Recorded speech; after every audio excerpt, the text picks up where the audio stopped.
शारदा प्रसाद दंपति थे। चूँकि उनकी किस्मत अच्छी थी तो जैसे उन्होंने कपड़ों का व्यापार शुरू किया वो फलता फूलता गया और वो अमीर बन गए। प्रसाद को तनिक भी अहंकार नहीं था। बिना कोई तेवर दिखाए चेहरे पे मुस्कान लिए नेक दिल से वो सभी के साथ अच्छा व्यवहार करते थे। पर शारदा ऐसी नहीं थी। अच्छी कार, बड़ा बंगला, अमीरी के कारण उसे बड़ा अहंकार था। घमंडी तो थी ही, साथ ही तेवर दिखाकर वो लोगों से बातें किया करती थी। जो गरीब थे वो लोग उसे बिल्कुल पसंद नहीं थे। उन्हें कीड़े मकोड़े की तरह वो सोचती थी। इस वजह से घर की नौकरानी कांता प्रसाद से कहती है कि अब वो काम पे नहीं आएगी। ये सुनकर प्रसाद कहते हैं, क्यों कांता, ऐसा क्यों कह रही हो? हाँ बाबू, मैं आपकी ये नौकरानी का काम छोड़ रही हूँ।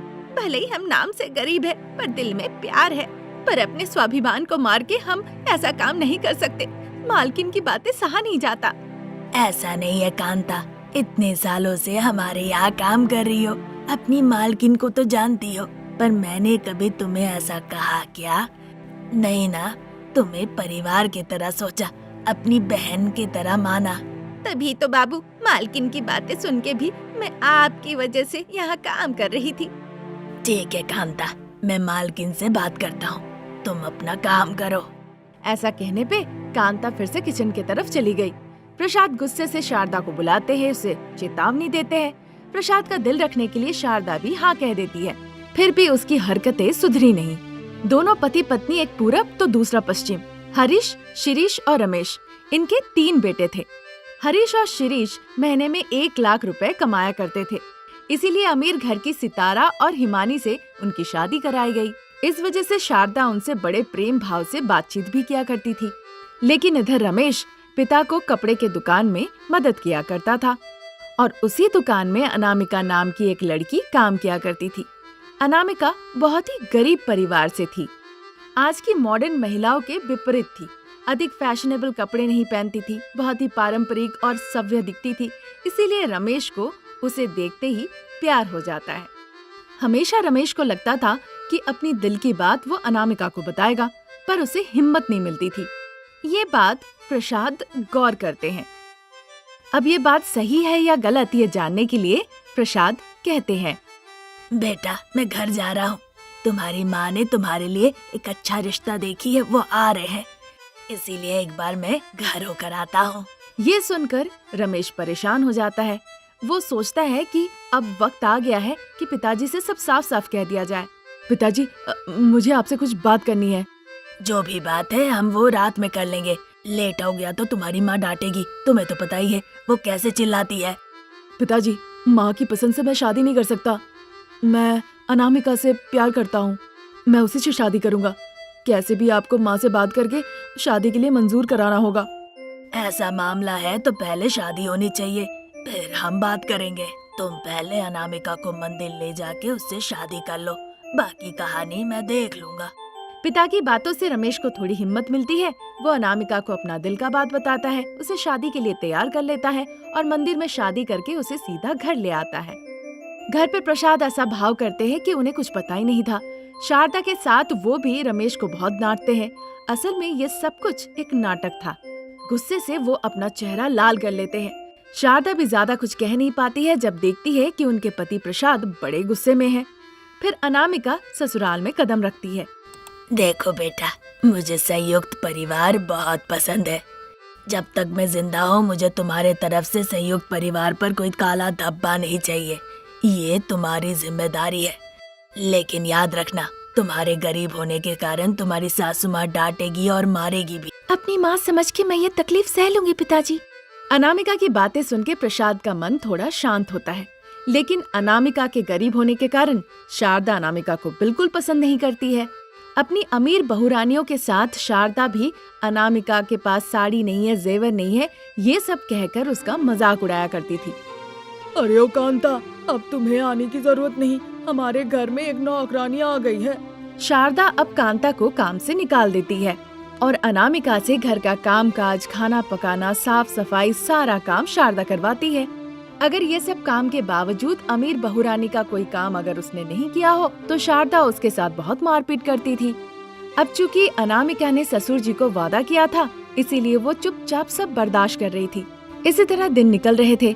एक दिन प्रसाद अनामिका और रमेश के साथ बातचीत करते हैं और थोड़ी देर में ही परलोक गमन कर लेते हैं। शारदा अब विधवा हो जाती है। इधर अमीर बहुरानियों के बीच लड़ाई शुरू हो जाती है। वो चाहती है कि घर का बंटवारा हो जाए। हमने सब कुछ समान हिस्से में बांट लिया है, अब बस माँ बची है। तो बताओ, माँ को कौन रखेगा? अगर आप उन्हें हमारे घर लेकर आए तो मैं जान लीजिए बर्दाश्त नहीं करने वाली हूँ। जहाँ हम कुत्ते को बांध के रखते हैं, मैं आपकी माँ को वहाँ रखूंगी। फिर बाद में कुछ मत कहिएगा। सुन लीजिए जी, मैं क्या कह रही हूँ। दीदी कह रही है कि वो माँ को कुत्ते की जगह रखेगी। मैं कह रही हूँ मैं तो सीधा उन्हें गेट के बाहर रखूंगी। मैं जिंदगी भर उनकी सेवा नहीं कर सकती हूँ।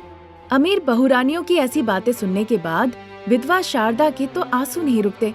वो रोने लगती है। भाई शिरीष, हम एक काम कर सकते हैं। हम माँ को ले जाके वृद्धाश्रम में रख देते हैं, फिर जो पैसे लगेंगे हम समान हिस्से में बांट लेंगे।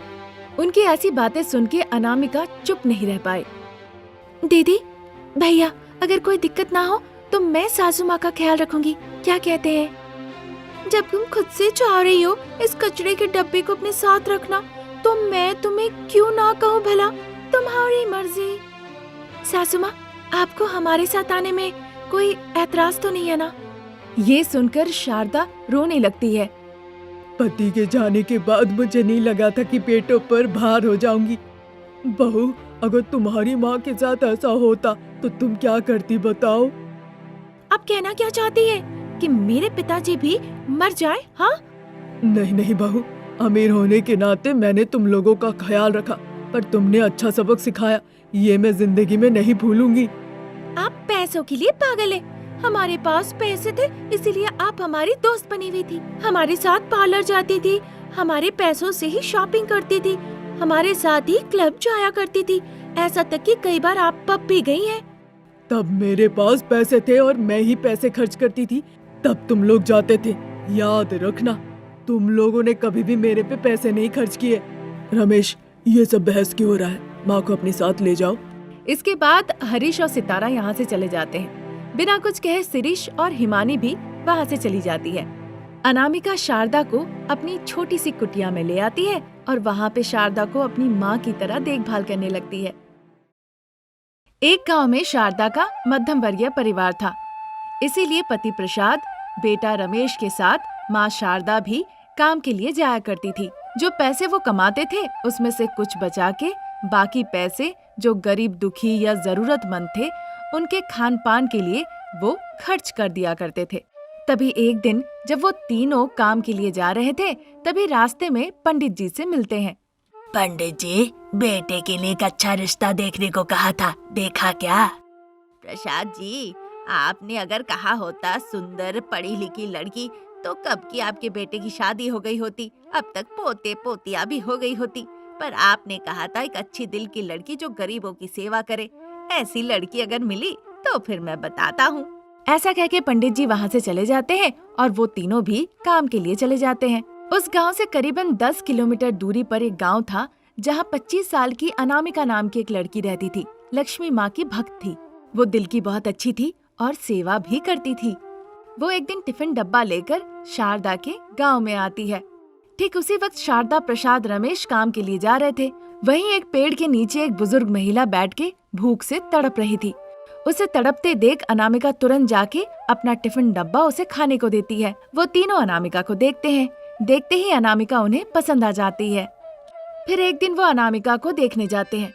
अनामिका का माता पिता कोई नहीं था। अनामिका की दादी ने उसे पाल पोस के बड़ा किया था। फिर बिना एक पैसे दहेज लिए शारदा और प्रसाद ने अनामिका को अपना पुत्र वधू बना लिया। वहाँ भी अनामिका लक्ष्मी माँ की पूजा करती है, आशीष मांगती है कि उसका परिवार ऐसे ही 100 सालों तक खुश रहे। सास, ससुर, पति, पत्नी चारों मजदूरी के लिए जाते थे और गरीबों की मदद करके खुशी खुशी जीवन बिता रहे थे। कुछ सालों बाद अनामिका को भव्या और नव्या 2 जुड़वा बच्चियां होती है। वो बहुत खुश होकर लोगों को भोजन कराने का बंदोबस्त करते हैं। सभी वहाँ पर आके उन्हें बहुत आशीर्वाद भी देते हैं। इसी तरह दिन गुजर रहे थे। दूसरी बार अनामिका फिर से काव्या नाम की एक बच्ची को जन्म देती है। बेडरूम में अनामिका और रमेश छोटी काव्या के साथ खेल रहे थे। तभी वहाँ शारदा आती है।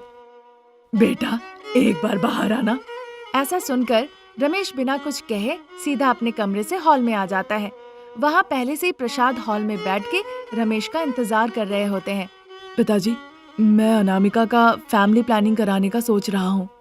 ये सुनकर प्रसाद बहुत खुश होते हैं और बताते हैं उसे यहाँ पे बुलाने की वजह भी यही थी। फिर प्रसाद कहने लगते हैं, बेटा, मैंने तुम्हें इसी बारे में बात करने के लिए यहाँ बुलाया था। तुम्हारी माँ भी गई है बहू से यही बात करने के लिए। ठीक उसी वक्त छोटी सी कामना के साथ सासू माँ शारदा और बहू हॉल में आती है। वो बाप बेटे को देखती है। माँ, पिताजी ने मुझे सब कह दिया है। मैं और अनामिका फैमिली प्लानिंग के लिए जाकर आते हैं। तब तक तुम लोग घर पे सावधानी से रहना और बच्चों का ख्याल रखना। ऐसा कहकर रमेश और अनामिका बाहर कार के पास आते हैं। अनामिका को याद आता है कि वो कुछ भूल गई है। वो जल्दी से देवी लक्ष्मी के पास जाके प्रार्थना करती है, ताकि सब अच्छा हो, आशीर्वाद कीजिए माँ। प्रार्थना करती है। फिर रमेश और अनामिका गाड़ी में बैठ के फैमिली प्लानिंग के लिए निकल जाते हैं। जब वो रास्ते में जा ही रहे थे तभी एक बूढ़ी औरत को दुर्घटना से बचाने के लिए कार नियंत्रण खो बैठती है और दुर्घटनाग्रस्त हो जाती है। कार पेड़ से टकराती है। अनामिका को गंभीर चोट लगती है, दर्द के मारे कहारते हुए, माँ लक्ष्मी देवी, आपने जैसे मुझे रखा है मेरे बच्चों को भी वैसा ही रखिएगा। अनामिका बेहोश हो जाती है। रमेश को हल्की चोट लगी थी। वो बाहर निकल के देखता है अनामिका हिलडुल नहीं रही है। वो तुरंत एम्बुलेंस बुलाता है। थोड़ी देर में एम्बुलेंस आते ही वो अनामिका को लेकर अस्पताल चला जाता है। रमेश परेशान होकर घर पे फोन लगाता है और एक्सीडेंट के बारे में बताता है। खबर मिलते ही शारदा परेशान होकर रोने लगती है और कहती है, अरे बेटा, अनामिका कैसी है? मैं और तुम्हारे पिताजी अभी आ रहे हैं। माँ, बच्चों को लेकर अस्पताल मत आओ। वो अनामिका को देखेंगे तो माँ माँ कहकर वो रोने लगेंगे।